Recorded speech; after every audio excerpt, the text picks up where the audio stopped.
For 5 years, she waited. Not loudly, not desperately. She waited in small, invisible ways, turning down chances, making excuses for his absence, convincing herself that love meant patience.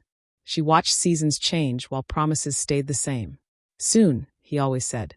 Just wait a little longer. And she did. She waited while he built his empire. Waited while he chased success. Waited while she slowly faded into the background of his becoming. Then one evening, without warning, she saw the truth. He didn't sit her down.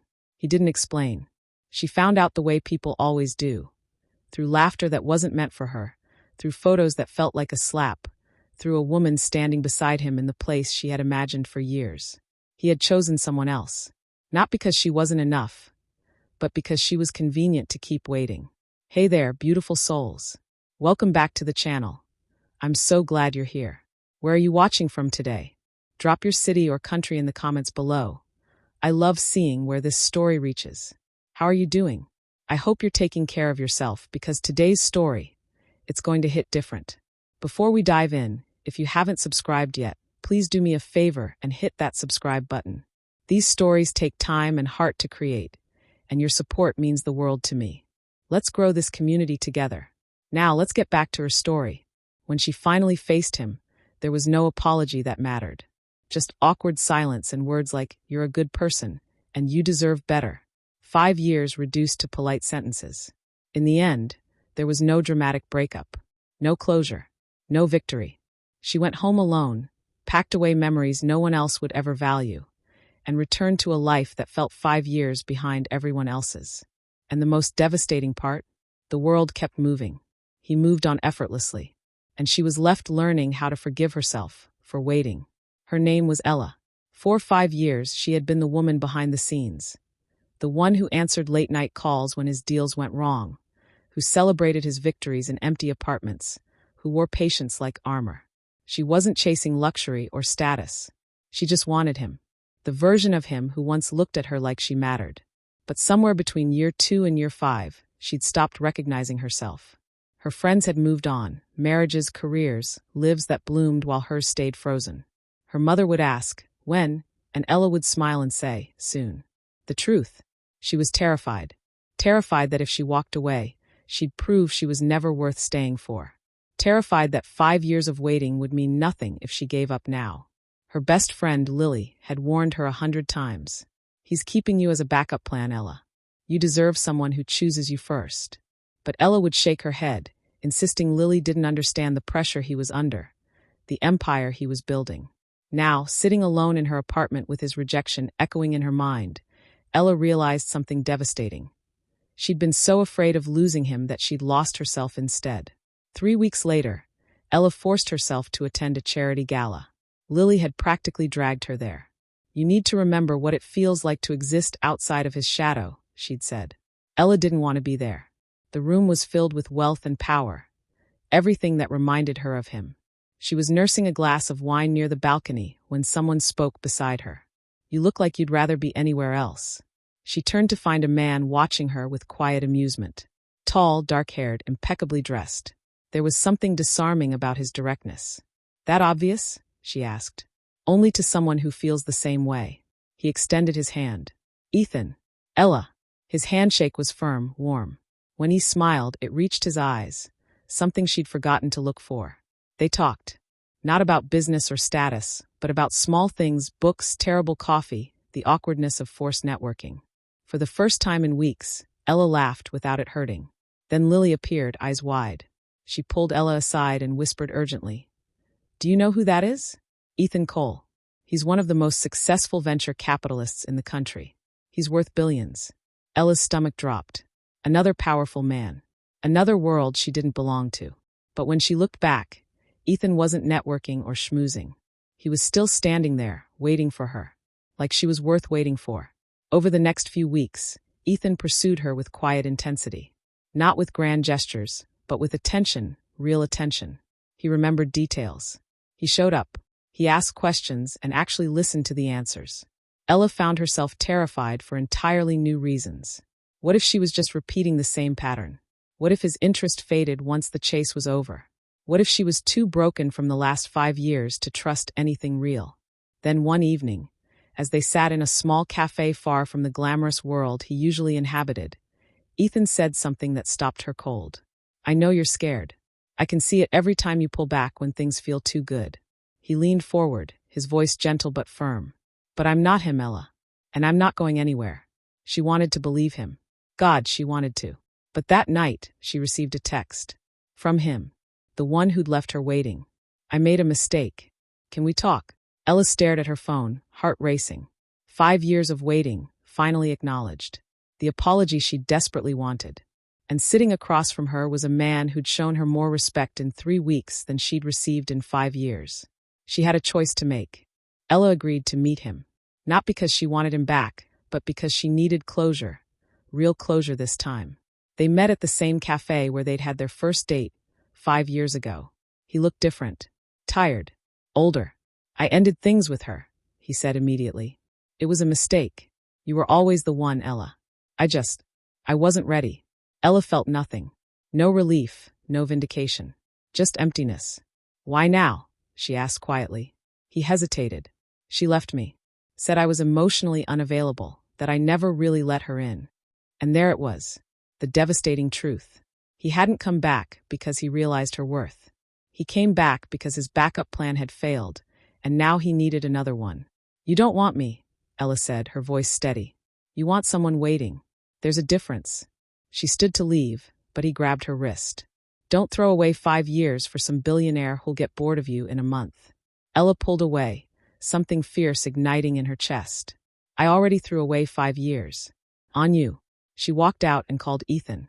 When he answered, she was crying. Not from sadness, but from finally letting go. "Come over," he said simply. "I'm here." That night, wrapped in Ethan's arms, Ella told him everything. About the waiting, the hoping, the woman she'd lost along the way. And Ethan listened, holding her like she was something precious. "You're not broken," he whispered. "You're healing. And I'll be here for every part of it." For the first time in 5 years, Ella believed she deserved that. For 2 months, it was perfect. Too perfect. Then reality crashed in. Ethan's ex-wife appeared, elegant, poised, and determined to win him back. She showed up at his office, his events, even at the restaurant where he and Ella were having dinner. "He always comes back," she told Ella with a cold smile. "We have history. A child together. You're just a distraction." Ella felt the old fear creeping back. A child. Ethan had never mentioned a child. When she confronted him, Ethan's face went pale. "I should have told you. I have a daughter.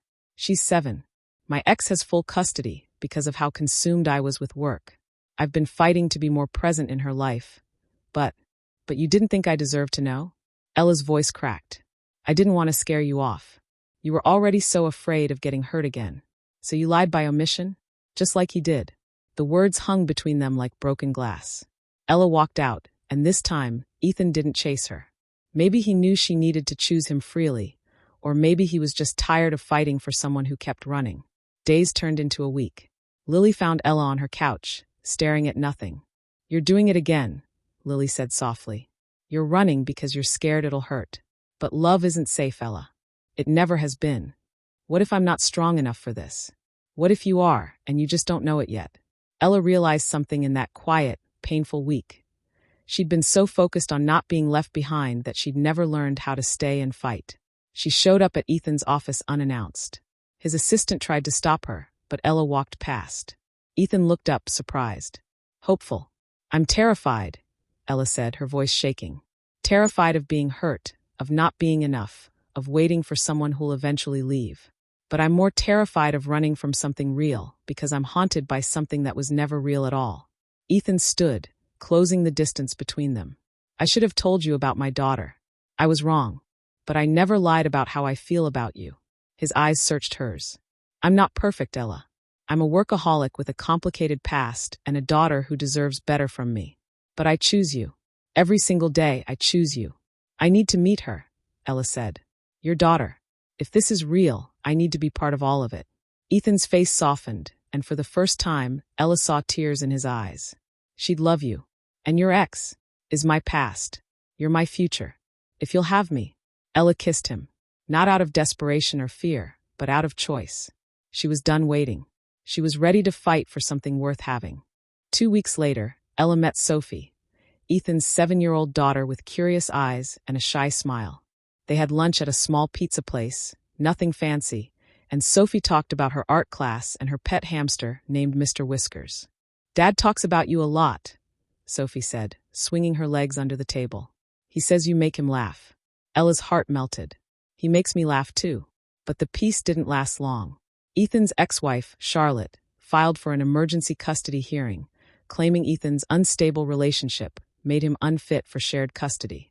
Her lawyer painted Ella as a rebound, someone who'd just left a 5-year relationship and was clearly emotionally damaged. The hearing was brutal. Charlotte's lawyer dissected Ella's past, her waiting, her pattern of choosing unavailable men. Ella sat in that courtroom, feeling small again, feeling like the woman who'd wasted 5 years. Then Ethan took the stand. "You want to talk about stability?" he said, his voice steady but fierce. "For years, I chose work over my daughter. I was absent, distant, exactly what Charlotte is accusing me of now. But Ella changed that." He looked directly at Ella. "She taught me that being present matters more than being perfect. That love isn't about grand gestures. It's about showing up. Every day. Especially on the hard days." He turned to the judge. "I'm a better father because of her. And Sophie deserves to see what a healthy, honest relationship looks like." The judge granted Ethan shared custody. But the real victory came when they walked out of that courtroom. Charlotte approached, her armor cracking. "You really love him," she said to Ella quietly. "It wasn't a question." "I do." Charlotte nodded, something like respect in her eyes. "Then don't waste it." "I did, and I lost everything that mattered." 6 months later, Ella stood in Ethan's kitchen, flour on her cheeks, helping Sophie decorate cookies. It was messy and chaotic and absolutely perfect. Her phone buzzed. A message from her ex. "I see you're happy. Good for you." Ella deleted it without responding. That chapter was closed. Ethan came up behind her, wrapping his arms around her waist. "You okay?" "More than okay." That evening, after Sophie was asleep, Ethan led Ella to the balcony overlooking the city lights. "5 years ago, someone made you wait," he said softly. "And I know that part of you is still afraid I'll do the same thing." Ella started to protest, but he placed a finger on her lips. "So I want you to know, I'm not making you wait for anything." He dropped to one knee, pulling out a small velvet box. "Marry me. Not someday. Not when things are perfect. Now. Messy, complicated, beautifully imperfect now." Ella's breath caught. Tears streamed down her face. "Yes," she whispered. "Yes." As he slipped the ring on her finger, Ella realized something profound. She hadn't wasted 5 years waiting for the wrong person. Those 5 years had taught her what she deserved, what real love looked like, and how strong she actually was. She'd stopped waiting for her life to begin. And finally, she was living it. So, what did you think of Ella's journey? Did her story resonate with you? Have you ever waited for someone who wasn't ready to choose you? Drop your thoughts in the comments below. I read every single one. And if this story touched your heart, please give it a thumbs up and share it with someone who needs to hear it. Sometimes we all need a reminder that we deserve more than crumbs of someone's attention. Until next time, remember, you are not meant to be anyone's backup plan. You are meant to be someone's priority. I'll see you in the next story. Take care of yourself.